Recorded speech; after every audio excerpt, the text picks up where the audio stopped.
اس نمونے کو دفان کب کرنا ہے گھر سے؟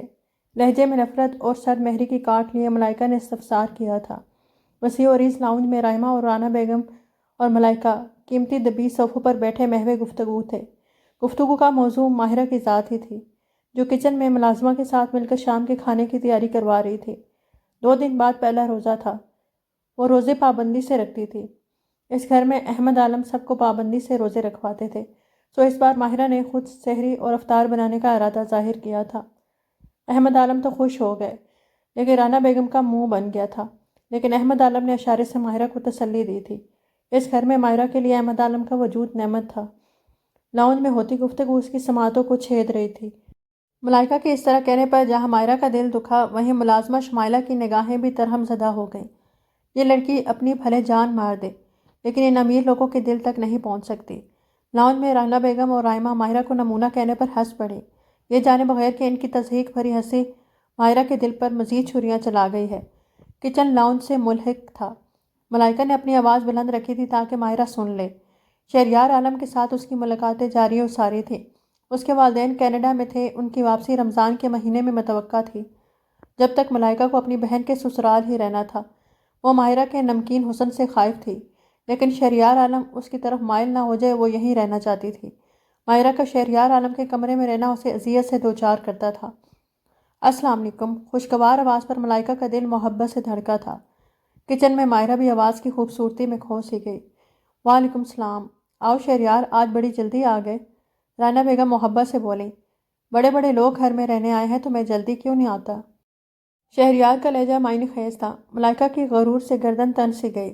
ماہرہ کان لپیٹے کام میں مصروف رہی، دل دکھانے والی باتوں کے سوا اسے ملتا ہی کیا تھا۔ اچھا اب آگے ہو تو ذرا ملائکہ کے ساتھ جا کر رمضان المبارک کی گروسری کی شاپنگ تو کر آؤ، اور ملائکہ کو آئس کریم بھی کھلا دینا۔ رانا بیگم خود گروسری خریدنے کبھی نہیں گئی تھی، ہمیشہ رائمہ ہی جاتی تھی۔ شادی کے بعد رائمہ کی طبیعت کچھ دنوں سے ناساز تھی، اس لیے شاپنگ لیٹ ہو گئی تھی۔ اوکے مام، ذرا ایک کپ چائے پلا دیں، پھر لے چلتا ہوں، چھوٹی سی بچی کو آئس کریم کھلانے۔ شہریار عالم کے لہجے میں شرارت تھی۔ ملائکہ کھلکھلا کر ہنس پڑی۔ رائمہ اور رانا بیگم بھی مسکرا دیں۔ میں شمائلہ سے کہتی ہوں تمہیں چائے لا دیں، ہم نے تو کچھ دیر قبل ہی چائے پی ہے۔ رانا بیگم کے لہجے میں بیٹے کے لیے محبت ہی محبت تھی۔ جلدی منگوائیں نا، شہریار عالم کو شدید طلب ہو رہی تھی اس وقت۔ شمائلہ ذرا اچھی سی چائے بنا دو شہریار کو، اور ہاں سامان کی لسٹ بھی دے دو جو لانا ہے۔ رانا بیگم نے قدرے بلند آواز میں شمائلہ کو حکم صادر کیا۔ شمائلہ بوتل کے جن کی طرح چائے اور لسٹ لیے حاضر ہوئی اور ادب سے شہریار عالم کے سامنے رکھ دی۔ لسٹ تو کافی دن پہلے وہ بنا چکی تھی، اتنی جلدی چائے بن گئی؟ لہجے میں تحیر تھا۔ شمائلہ کچھ بھی کہے بنا واپس مڑ گئی۔ چائے تو ماہرہ نے اپنے لیے بنائی تھی، شہریار عالم کے فرمائش کرنے پر وہی چائے بھیج دی تھی۔ واو، زبردست، شمائلہ بہت اچھی چائے بنائی ہے۔ شہریار عالم نے چائے پی تو بے ساختہ اس کے ٹیسٹ کو سراہا۔ لاؤ چیک کرواؤ، ملائکہ نے ہاتھ آگے بڑھایا۔ کچھ دیر پہلے اس نے بھی چائے پی تھی، وہ تو اتنی مزے کی نہ تھی۔ سوری ملائکہ، اتنی اچھی چائے میں تم سے شیئر نہیں کر سکتا، تم اور منگوا لو۔ شہریار عالم ہنس کر بولا۔ ملائکہ کو ہاتھ واپس لے جاتے شرمندگی تو محسوس ہوئی، لیکن اس نے سر جھٹک کر اس سوچ کو بھگا دیا کہ شہریار نے اس کی انسلٹ کی ہے۔ شہریار نے سکون سے چائے پی اور پھر شمائلہ کو بلایا۔ شمائلہ، تم نے چائے بہت مزے کی بنائی ہے، یہ لو تمہارا انعام۔ شہریار نے 500 کا نوٹ شمائلہ کو دیا۔ پر صاحب جی، چائے تو ماہرہ بی بی نے بنائی ہے، شمائلہ جھٹ بولی۔ شہریار کا نوٹ دیتا ہاتھ معلق رہ گیا۔ ملائکہ کے تن بدن میں آگ لگ گئی تھی، وہ چہرے کو بمشکل نارمل کیے بیٹھی تھی۔ اوکے جاؤ تم، شہریار کچھ توقف کے بعد بولا۔ شمائلہ سر ہلا کر چلی گئی۔ شہریار عالم نے ملائکہ کی طرف دیکھا جو منہ پھلائے بیٹھی تھی، شانوں تک آتے سلکی ریشمی بال، رنگت سفید، میک اپ کی ہلکی سی تہ میں چھپا حسین نین نقوش سے سجا چہرہ، ماڈرن لباس۔ شہریار عالم مسکرا دیا۔ ماہرہ کا تصور اس کے ذہن میں ایک پینڈو اعتماد سے آری لڑکی کا تھا۔ ملائکہ کے مقابلے میں ماہرہ اسے زمین لگتی تھی۔ اوکے مام، ہم چلتے ہیں گروسری کی شاپنگ کرنے، رائمہ بھابھی کے ساتھ میں ہی جاتا ہوں۔ اب شہریار عالم نے بات ادھوری چھوڑ دی۔ اب اپنی ہونے والی بیوی کے ساتھ کر لو۔ رائمہ نے ہنس کر ادھوری بات مکمل کر دی۔ شہریار محض مسکرا دیا۔ اس کی مسکراہٹ ملائکہ کے دل میں پھول کلیاں سب کھلا گئی۔ کہاں جا رہے ہو تم دونوں؟ احمد عالم لاؤنج میں داخل ہوئے تو شہریار اور ملائکہ کو دروازے کے قریب آتے دیکھ کر استفسار کیا۔ احمد، رمضان المبارک کی گروسری کی شاپنگ ابھی کرنی باقی ہے۔ رائمہ کی طبیعت خراب ہے، اس لیے میں نے ملائکہ کو شہریار کے ساتھ جانے کا کہہ دیا ہے۔ رانا بیگم نے جھٹ دونوں کے جانے کی وجہ بتائی اور اپنی طرف سے خاصی عقل مندی جتائی گئی تھی۔ رائمہ کی طبیعت خراب ہے تو مائرہ اس گھر کی چھوٹی بہو ہے۔ یہ کام بہوؤں کے کرنے کے، مہمانوں کے کرنے کے نہیں ہیں۔ مائرہ جائے گی تمہارے ساتھ۔ احمد عالم کے لہجے میں سختی اور درستگی تھی۔ شہریار عالم برا پھنسا تھا، نہ حق حامی بھر لی۔ اب بابا ماہرہ کو اس کے ساتھ بھیج کر دم لیں گے، اور اس نے ابھی تک اس کی شکل تک نہ دیکھی تھی۔ ملائکہ پر گھڑوں پانی پڑ چکا تھا، اچھی خاصی بےعزتی ہوئی تھی اس کی۔ شہریار عالم کے بھی دل کو کچھ ہوا تھا ملائکہ کی اتری صورت دیکھ کر۔ ماہرہ کہاں ہے؟ احمد عالم نے استفسار کیا۔ کچن میں، مختصر جواب رانا بیگم کی جانب سے موصول ہوا تھا۔ احمد عالم کچن میں چلے گئے۔ شہریار عالم نے ملائکہ کے قریب ہو کر جھک کر کچھ سرگوشی کی۔ ٹینشن مت لو ملائکہ، دل میں اس کا کوئی مقام ہوتا تو تم پریشان بھی ہوتی۔ اس گھر میں آ گئی ہے تو تمہارے دل میں بھی بس ہی جائے گی۔ تو تم نے ہار مان لی ہے؟ شہریار عالم شریر ہوا۔ میں کیوں ہارنے لگی شہریار عالم؟ جیت میرا ہی مقدر بنے گی۔ لہجے میں مان تھا، غرور تھا۔ شہریار عالم نے مسکرا کر اس طرح دار حسینہ کو دیکھا جس کے پاس ناز تھے، ادائیں تھیں۔ احمد عالم مائرہ کو لیے کچن سے باہر نکلے تو رانا بیگم اور رائمہ کا منہ مزید بن گیا۔ مائرہ ہمیشہ اپنے گھر سے باہر چادر لے کر جاتی تھی۔ اب بھی اس نے چادر تو نہ لی، لیکن سوٹ کے ساتھ کا بڑا سا دوپٹہ اچھی طرح پھیلا کر اوڑھ لیا۔ شہریار عالم نے باپ کے ساتھ آتی اپنی بیوی کو پہلی بار دیکھا، جو مجرموں کی طرح سر جھکائے اس طرح کھڑی تھی کہ اس کا چہرہ چادر میں قدرے چھپ سا گیا تھا۔ وہ نازک سی تھی۔ شہریار عالم جب مائرہ کے ہمراہ لاؤنج سے باہر نکلا تو اس پر مائرہ کا دل اپنی خوش نصیبی پر نازا تھا، لیکن لاؤنج میں موجود نفوس ما سوائے احمد عالم کے جل کر خاک ہو گئے تھے۔ مائرہ مال میں چلی تو آئی تھی، لیکن اس کے پسینے چھوٹ گئے تھے۔ اسے کچھ سمجھ نہ آ رہا تھا کہ کیا لینا ہے کیا نہیں۔ راستے میں شہریار عالم نے اس پر نگاہ تک نہ ڈالی تھی، خاموشی سے راستہ طے کیا تھا۔ مال کی پارکنگ میں گاڑی کھڑی کر کے بنا اس کو دیکھے وہ مال کی جانب بڑھ گیا تھا۔ مائرہ تب سے اس کے پیچھے پیچھے تھی۔ ٹرالی خالی دیکھ کر شہریار کی بھویں تن گئی۔ اب اس نے فرصت سے اس نمونے کو دیکھا تھا جو اس کے ساتھ شاپنگ کرنے چلے آیا تھا۔ وہ اچھی خاصی گھبرائی ہوئی تھی، دوپٹہ سر پر سے سرک کر اس کا چہرہ عیاں کر چکا تھا۔ اس کی بڑی بڑی ہرنی کی آنکھوں میں بکھلاہٹ اور گھبراہٹ لشکاریں مار رہی تھی۔ وہ نچلا لب بار پر کچلتی پھر چھوڑ دیتی۔ شہریار عالم اس کی آنکھوں کی خوبصورتی، اس کے چہرے کی سادگی اور ان سب سے بڑھ کر اس کے سانولے سلونے رنگ و روح کی کشش میں الجھ سا گیا۔ اچھی خاصی خوبصورت بیوی تھی اس کی، کہیں سے بھی پینڈو نہ لگی تھی اس کو۔ شہریار عالم کا فرصت سے ماہرہ کو دیکھنا اسے اچھا خاصا نروس کر گیا تھا۔ اس کی ہتھیلیاں اس کی نگاہوں کی تپش سے پسینے سے بھیگ گئی۔ لسٹ دکھاؤ مجھے، شہریار کا نرمی سے کہنا مائرہ کو حیرت بھری نگاہیں اٹھا کر حسن کے اس دیوتا کو دیکھنے پر مجبور کر گیا۔ حسن کے دیوتا نے اس کی خوبصورت نگاہوں میں پل بھر کو دیکھا تو وہاں اسے اپنا عکس سجا نظر آیا۔ دلکش مسکراہٹ نے دیوتا کے خوبصورت لبوں کا احاطہ کیا تھا۔ دل نے ایک بیٹ مس کی تھی۔ دیوتا کے دل کی طرف آنے والے راستے پر اس گاؤں کی حسینہ کی خوبصورت آنکھوں نے اپنی گھنیری سیاہ دھراز دار پلکوں کی چھایا کر دی تھی۔ مائرہ نے لسٹ اس کی طرف بڑھائی تھی جسے شہریار نے تھام لیا تھا، پھر سرسری نے نگاہ لسٹ پر دوڑائی اور نرمی بھرے لہجے میں گویا ہوا، شاپنگ اب مل کر کریں گے، آؤ۔ اسے ساتھ لیے ٹرالی دھکیلتا آگے بڑھ گیا، پھر شاپنگ پایا تکمیل تک بھی پہنچ گئی، لیکن مائرہ کے وجود پر چھایا شہریار کی نرمی کا فسون نہ ٹوٹا۔ واپسی پر گاڑی میں بیٹھے بیٹھے شہریار عالم نے مائرہ کو آئس کریم بھی کھلائی تھی۔ محبت نے شہریار عالم کے دل کے بند کواڑوں پر بالآخر دستک دے ہی ڈالی تھی، لیکن ابھی اس نے محبت کے لیے کواڑ نہ کھولے تھے۔ ابھی تو اس کے دل نے مائرہ کو قبولیت کی سند عطا کی تھی۔ ملائکہ نہیں جانتی تھی اس کی بات سچ ہو گئی تھی۔ شہریار عالم نے شادی کے بعد پہلی بار مائرہ کو دیکھا تھا۔ مائرہ کا نمکین حسن شہریار کو اپنا اسیر کر گیا تھا۔ وہ ہار گئی تھی اور مائرہ کی خاموش محبت جیت گئی تھی۔ احمد عالم کا یقین جیت گیا تھا۔ رات مائرہ پر خوشیوں کی برسات لیے اتری تھی۔ مائرہ کو اس کا حق یونانی دیوتاؤں سے حسن رکھنے والے شخص نے دان کر دیا تھا۔ وہ اپنے دل کے کواڑ محبت کی دستک پر بند نہ رکھ پایا تھا، کھول دیے تھے۔ اب مائرہ محبت بن کر اس کے دل میں بس گئی تھی۔ حسن کے دیوتا کو ملائکہ کی بات یاد آئی، گھر میں آ گئی ہے تو دل میں بھی بس جائے گی۔ وہ نہیں جانتی تھی کہ شہریار نے اسے دیکھا تک نہیں تھا، اسے یوں کہنا چاہیے تھا، نظر میں آ گئی تو دل میں بھی بس جائے گی۔ وہ اس کے لیے ہی بنی تھی، اسے اسی طرح ہی اس کے پاس پہنچنا تھا۔ محبت کے جذبوں سے پور پور گندھی لڑکی اس کا نصیب تھی۔ رات دبے پاؤں مائرہ کی جھولی میں خوشیوں کی سوغات ڈال کر گزر گئی۔ رانا بیگم کا غم و غصے سے برا حال تھا تو ملائکہ اور رائمہ پر غصے سے بل کھاتی ناگن کا گماں ہوتا تھا۔ جو کچھ ہوا تھا وہ ان کے ہوش اڑا گیا تھا۔ مائرہ اور شہریار کی واپسی خاصی تاخیر سے ہوئی تھی۔ ملائکہ جلے پیر کی بلی بنے لاؤنج میں چکر کاٹ رہی تھی۔ رائمہ اور رانا بیگم اپنے اپنے کمروں میں تھی۔ جب مائرہ اور شہریار لاؤنج میں داخل ہوئے تو ان کے پیچھے دو ملازمائیں سامان اٹھائے داخل ہوئیں۔ شہریار نے مسکرا کر ملائکہ کو دیکھا اور مائرہ کو لیے کمرے میں چلا گیا۔ ملائکہ کے سینے پر سانپ لوٹ گئے تھے۔ شہریار کے انداز اچھے خاصے بدلے ہوئے محسوس ہوئے تھے اسے، اور پھر ساری رات اس کے سینے پر سانپ ہی لوٹتے رہے۔ شہریار اس کی محبت تھی، اس کا عشق تھا۔ اس کے سرکل میں اس کو رشک کی نگاہ سے دیکھا جاتا تھا، جس کی شادی اتنے خوبصورت شخص سے ہونا تھی۔ سب ملیا میٹ ہو گیا تھا۔ ایک عام سی دیہاتی لڑکی نے اس کا شہریار اس سے چھین لیا تھا، اور شہریار کے دعوے کتنے بودے ثابت ہوئے تھے۔ اس کو اپنی ہمراہی کے خواب دکھانے والا دن کے 10 بجے بھی اپنے کمرے میں بند تھا۔ بقول رانا بیگم کے شہریار 8-9 بجے کمرے سے باہر ہوتا ہے۔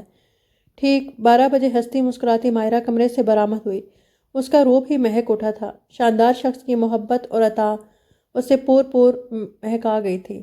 اس کے چہرے پر خوبصورتی اور دلکشی ثبت ہو گئی تھی۔ ملائکہ اور رائمہ نے غصے سے کھولتے ہوئے اس کے ہنستے مسکراتے چہرے کو دیکھا۔ ایک ہی رات نے کیسا اعتماد بخش دیا تھا اسے۔ السلام علیکم ماما۔ ماہرہ نے محبت سے رانا بیگم کو سلام کیا۔ وعلیکم السلام۔ احمد عالم کو لاؤنج میں داخل ہوتا دیکھ کر انہیں سلام کا جواب دینا ہی پڑا۔ اسی وقت خوشبوؤں میں بسا شہریار عالم لاؤنج میں داخل ہوا اور محبت بھری نگاہ مائرہ کو دان کی۔ رات ہی سارے گلے شکوے دھل گئے تھے۔ نازک سی پیاری سی لڑکی کی محبت اور قربت نے اسے چاروں شانے چت کر دیا تھا۔ ایک پاکیزہ بندھن نے اپنا اثر کر دکھایا تھا۔ وہ دل سے اسے اپنی بیوی تسلیم کر چکا تھا۔ احمد عالم نے محبت اور سکون سے دونوں کا ہنستا مسکراتا اشارے کرنا ملاحظہ کیا تھا۔ ملائکہ اپنے غصے پر قابو نہ رکھ سکی اور پیر پٹکتی ہوئی لاؤنج سے واک آؤٹ کر گئی تھی، لیکن کسی کی توجہ اس کی جانب نہ تھی۔ رائمہ کو احمد عالم کے سامنے اچھا بن کر دکھانا تھا، سو وہ اچھی بہو بنی کرٹسی نبھانے لگی، حالانکہ اس کا دل گویا اٹھ جائے شہریار عالم پڑا تھا۔ شہری کا وقت ختم ہونے میں صرف آدھا گھنٹہ باقی ہے۔ مائرہ اسے کوئی 5ویں بار اٹھانے آئی تھی۔ رمضان المبارک کا مقدس مہینہ شروع ہوتے ہی ہر طرف خیر و برکت کا نزول ہونے لگا تھا۔ آج 10واں روزہ تھا۔ سحر و افطار کا انتظام مائرہ کی ذمہ داری تھی۔ وہ خوش اسلوبی سے ذمہ داری نبھا رہی تھی۔ رانا بیگم نے بھی بیٹی کو خوش دیکھ کر مائرہ کو قبول کر ہی لیا تھا۔ وہ اچھی خدمت گزار با ادب بہو ثابت ہوئی تھی۔ مائرہ شہریار کو سحری کے لیے اٹھانے آئی تھی۔ وہ تھا کہ اٹھنے کا نام ہی نہیں لے رہا تھا۔ شہریار اٹھ جائیے نا، مائرہ اس کے کان کے قریب منہ کر کے بولی تو جواباً شہریار نے جھٹکے سے اس کا بازو پکڑ کر اسے بیڈ پر گرا دیا، اور اب اس کے چہرے پر جھکا تھا۔ وقت بہت کم رہ گیا اور آپ کو مستیاں سوج رہی ہیں؟ مائرہ نے مصنوعی خفگی جتائی۔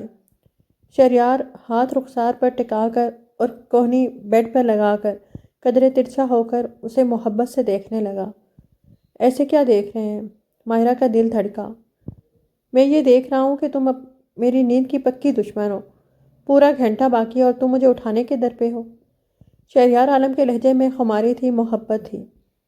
وہ اس لیے کہ آپ میرے پاس بیٹھے ہیں اور میں سحری بناؤں۔ آپ کے بنا اتنا سا بھی نہیں رہ سکتی۔ مائرہ کھلکھلا کر بولی، یوں کہو نا، میری سحری بنانے میں ہیلپ کرا دیں۔ بیوی تم مجھ سے کام کروانا چاہتی ہو۔ لہجے میں مصنوعی ناراضگی سمو کر شہریار نے اس کی ستواں نک دبائی تھی۔ تو اس میں کیا مذائقہ ہے؟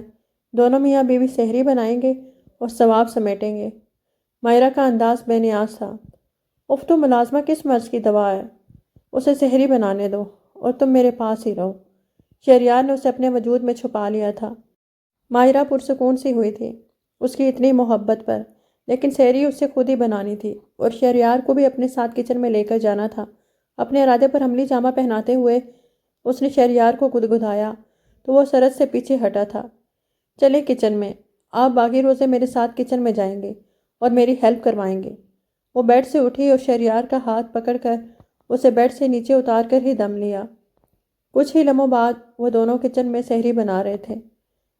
شہریار سحری کم اس کے کام زیادہ کھا رہا تھا۔ اسے شہریار کی موجودگی سے بے انتہا خوشی ہو رہی تھی۔ کچن میں قدم رکھتی ملائکہ نے جلتی آنکھوں سے دونوں کا قریب قریب کھڑے ہونے کا منظر دیکھا تھا۔ کل پرسوں تک اس کے والدین پاکستان پہنچنے والے تھے۔ وہ ابھی تک یہیں تھی اور دن رات دونوں کو ساتھ دے کر جلتی تھی۔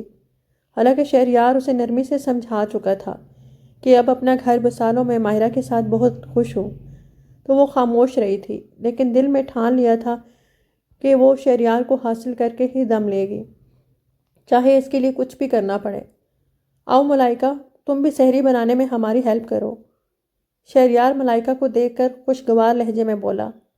وہ کافی بدل چکا تھا، وہ ہنسنے مسکرانے والا شہریار بن چکا تھا۔ مجھے پانی لینا تھا، کمرے میں رکھے جگ میں پانی ختم ہو گیا تھا، اس لیے کچن میں آئی تھی، ملائکہ نے روکھے لہجے میں جواب دیا اور پانی لے کر کچن سے چلی گئی۔ شہریار کندھے اچکا کر توے پر مائرہ کا ڈالا پراٹھا پلٹنے لگا تو مائرہ مسکرا کر دوسرا پیڑا بیلنے لگی۔ زندگی بہت پرسکون ہو گئی تھی۔ وہ نہیں جانتی تھی کہ رائمہ اس زندگی کی پرسکون جھیل میں بدگمانی کا ایسا پتھر پھینکے گی کہ زندگی کی یہ پرسکون جھیل زلزلوں کی زد میں آ جائے گی۔ ماہرہ، اپنا موڈ تو ٹھیک کرو یار۔ شہریار منہ لٹکائے بیڈ پر بیٹھی مائرہ کے سامنے بیٹھا تھا۔ آپ اچھا نہیں کہہ رہے ہیں میرے ساتھ۔ مائرہ کا لہجہ پھیک سا گیا۔ شہریار تڑپ اٹھا۔ اتنے مختصر سے عرصے میں وہ اس کی زندگی کی سب سے بڑی خوشی بن گئی تھی۔ وہ جب کبھی مائرہ کے لیے اپنی ناپسندیدگی کے ان لمحوں کو سوچتا تو ہنس پڑتا تھا۔ زندگی نے پر نور صبح کے سارے رنگ چرا لیے تھے۔ میری عید تو آپ کے دم سے ہی سعید ہوگی نا؟ آپ عید کے بعد چلے جائیے گا نا؟ مائرہ کا دل اس کے دور جانے کے خیال سے ہی ڈوبنے لگا تھا۔ سوری جانے شہریار، جانا تو پڑے گا، بہت امپورٹنٹ میٹنگ ہے اور کچھ آفس کے معاملات بھی دیکھنے ہیں۔ بابا جان اور مجھے لازمی جانا ہوگا۔ 1 ماہ کی تو بات ہے، یوں چٹکی بجاتے گزر جائیں گے۔ اس عید پر نہ صحیح تو بقرہ عید پر ہم بکروں کے ساتھ مل کر منائیں گے، اور ہو سکتا ہے تب تک ہمارا کوئی منا چنا بھی ہمراہ ہو۔ شہریار نے مائرہ کا موڈ خوشگوار کرنے کے لیے اسے گدگداتے ہوئے شریر لہجے میں کہا۔ اتنی جلدی منا چنا کہاں سے آئے گا؟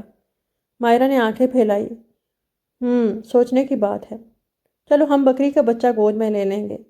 شہریار اس پر ہرگز سنجیدہ نہ تھا۔ مائرہ کھلکھلا کر ہنس پڑی تھی۔ شہریار آپ بھی نہ بڑے وہ ہیں۔ مائرہ محبت پاش نظروں سے شہریار کے دل آویز مسکراہٹ سے سجا چہرہ دیکھتے ہوئے بولی۔ کیا ہوں میں؟ ذرا میں بھی تو سنوں۔ شہریار مائرہ کے مزید قریب ہوتا شوق ہوا۔ سوچنا پڑے گا۔ مائرہ مصنوعی پرسوچ انداز اختیار کرتے ہوئے قدرے سنجیدہ ہوئی۔ میں خود ہی بتا دیتا ہوں کہ میں کیا ہوں۔ شہریار اسے خود میں سمو کر گھمبیر لہجے میں سرگوشی کر گیا۔ مائرہ نے پرسکون ہو کر آنکھیں موند لیں۔ شہریار کی محبت اور قربت اسے یوں ہی مدہوش کر دیتی تھی، لیکن وہ نہیں جانتی تھی کہ خوشیوں کے یہ پل کتنے مختصر ہیں۔ شہریار کے جانے کے بعد اس کے ساتھ ملائکہ اور رائمہ کیا کرنے والی تھی، وہ جان لیتی تو شہریار کے قدموں میں اپنی محبت کی بیڑیاں پہنا دیتی اور اسے جانے نہ دیتی۔ لیکن شہریار عالم احمد عالم کے ساتھ 27ویں روزے ہی ترکی کے لیے روانہ ہو گیا، مائرہ کی ذمہ داری رانا بیگم کو سونپ کر، جو اپنے بیٹے کی خوشی اور محبت بننے والی مائرہ کے لیے بڑا کمزور سا صاحبان ثابت ہونے والی تھیں۔ مائرہ ٹھیک سے ناشتہ کرو بیٹا، جس دن سے شہریار گیا ہے تم نے ڈھنگ سے بھی کچھ نہیں کھایا۔ ناشتے کی ٹیبل کے گرد گھر کے افراد ناشتہ کرنے میں مگن تھے۔ عید گزرے بھی 1 ہفتہ گزر چکا تھا۔ رانا بیگم کافی دنوں سے نوٹ کر رہی تھی کہ مائرہ کی طبیعت بہت سست سی رہتی ہے، نہ کچھ ڈھنگ سے کھاتی ہے نہ پیتی ہے۔ شہریار عالم ہر روز ماں سے مائرہ کی خیریت دریافت کرتا۔ وہ حیران ہو کر شہریار عالم سے پوچھتی کہ جب مائرہ کے پاس سیل فون ہے تو اس سے پوچھ لیا کرو، لیکن شہریار عالم کا یہ کہنا انہیں حیرانگی میں مبتلا کر دیتا کہ مائرہ کا سیل فون ہمیشہ بزی رہتا ہے۔ کیا کوئی سہیلی بنائی ہے اس نے یا گھر کال کرتی ہے؟ میری کال ہی ریسیو نہیں کرتی، وہ مائرہ سے کہتی تو مائرہ جواباً چپ سی کر جاتی۔ عجیب سا انداز ہو جاتا اس کا۔ اب بھی اسے پلیٹ میں چمچ بے خیالی میں گھماتے دیکھ کر وہ اس کو ٹوکے بنا نہ رہ سکی۔ جی ماما۔ مائرہ چھوٹے چھوٹے چمچ بھر کے کھانے لگی۔ رائمہ کا دل جل کر خاک ہو گیا رانا بیگم کے مائرہ کی اتنی فکر کرنے پر۔ میری بہن ہنگاروں پر لوٹ رہی ہے اور یہاں مائرہ کی گردان جاری ہے۔ شہریار کو تو مائرہ سے دور نہ کیا تو میرا نام بھی رائمہ نہیں ہے۔ ملائکہ کی وجہ سے رائمہ کا دل دکھتا تھا، جو شہریار کے علاوہ کسی کا نام سننے کی بھی روادار نہ تھی۔ اسے شہریار عالم ہی چاہیے تھا اور رائمہ اسے شہریار عالم کا ساتھ دیکھ کر ہی چھوڑے گی۔ اس نے تہیہ کیا تھا، وہ اپنے پلان پر عمل بھی شروع کر چکی تھی۔ مائرہ کا عجیب سا انداز اس کے پلان کی کامیابی ہی ظاہر کرتا تھا۔ رائمہ، مائرہ کو جوس پی دو اور ہاں، اس کو آج ڈاکٹر کے پاس بھی لے جانا۔ مجھے لگتا ہے طبیعت کافی ناساز ہے اس کی۔ رانا بیگم نے مائرہ کا بغور جائزہ لیتے ہوئے رائمہ کو تاکید کی۔ جی ماما، میں لے جاؤں گی۔ رائمہ نے نہ چاہتے ہوئے بھی حامی بھر لی، لیکن پھر ایک مکروہ سوچ اس کے ذہن کے پردے پر بجلی بن کر چمکی تو معنی خیز مسکراہٹ اس کے لبوں پر دوڑ گئی۔ اسی وقت مائرہ لبوں پر ہاتھ رکھ کر واش روم کی جانب بھاگی تو جہاں رانا بیگم کا دل خوشگوار انداز میں دھڑکا، وہیں رائمہ کے لبوں پر مسکراہٹ سمٹی تھی۔ اچھا تو یہ بات ہے۔ دل نے چہار سو یہ زہر پھیلتا ہوا محسوس کیا تھا۔